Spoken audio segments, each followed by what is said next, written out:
Honorable député chers, la communication de votre bureau comporte deux volets.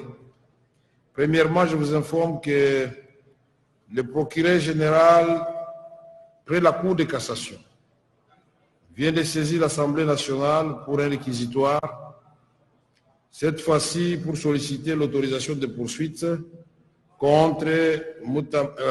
Moutamba Ntungunga, constant ministre d'État, ministre de la Justice et garde des Sceaux. Je passe la parole à l'honorable rapporteur pour nous donner lecture de la correspondance du procureur général près la Cour de cassation. Honorable rapporteur, vous avez la parole.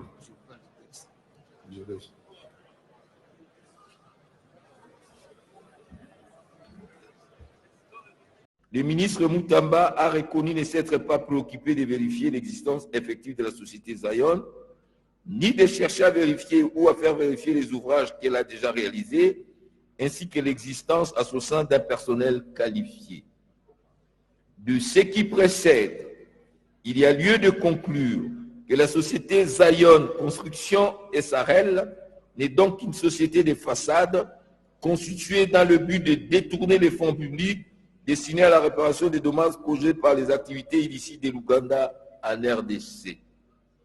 Il y a lieu de préciser qu'à ce jour, les personnes présentées comme associées dans les statuts produits sont restées introuvables aux adresses indiquées dans les statuts et font l'objet d'avis de recherche. D'ici devant recevoir l'ouvrage, des investigations menées à Kisangani révèlent qu'un site n'a été identifié comme devant recevoir la construction d'une maison carcérale. En effet, en exécution de la réquisition d'informations numéro 06 RMP V/0221 PGCCAS WEB 2025 du 27 mai 2025, l'OPJ Congoloka Karamba de la police nationale, commissariat provincial de la Tchoko, coordination provinciale de la police judiciaire, rapporte qu'après investigation auprès du conservateur des titres immobiliers de la circonscription foncière de Kisangani Sud et chef de division provinciale du cadastre, aucune concession n'a été identifiée comme étant destinée à recevoir une quelconque construction d'un centre pénitentiaire. Lors de son audition, le ministre Moutamba a soutenu que le site était à identifier, qu'il ne l'a jamais visité et qui n'en connaît pas la localisation. Il dit ne pas connaître le site Kandangwa, repris dans les cahiers de clauses techniques à l'annexe de son prétendu contrat.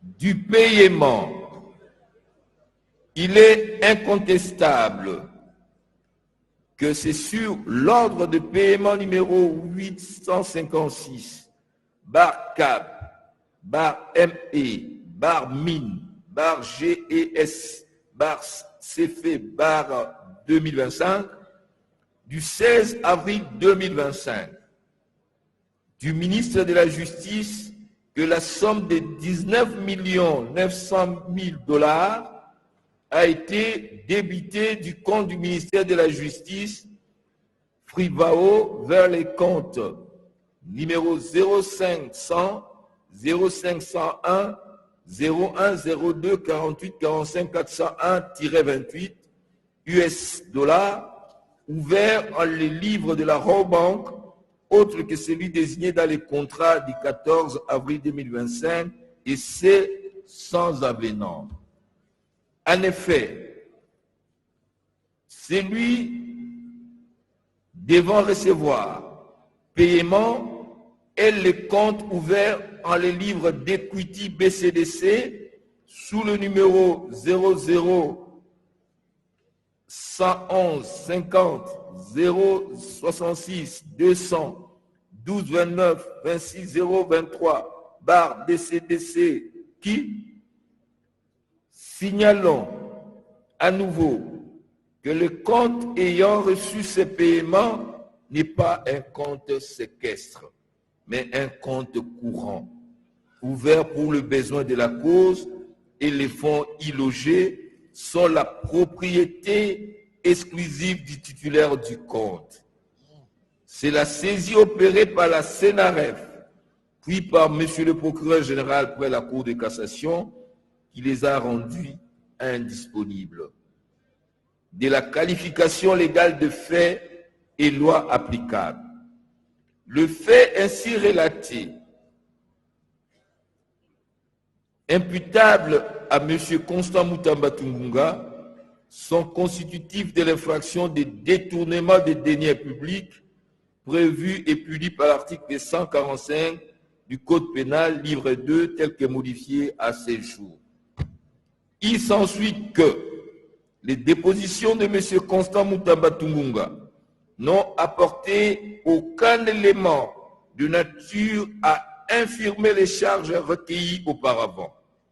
Bien au contraire, ces explications ont davantage clarifié la matérialisation des faits mis à sa charge et son intention manifeste de détourner des fonds publics. Par ces motifs, il plaise à l'Assemblée nationale d'autoriser les poursuites à charge des sieurs Constant Moutamba Tungunga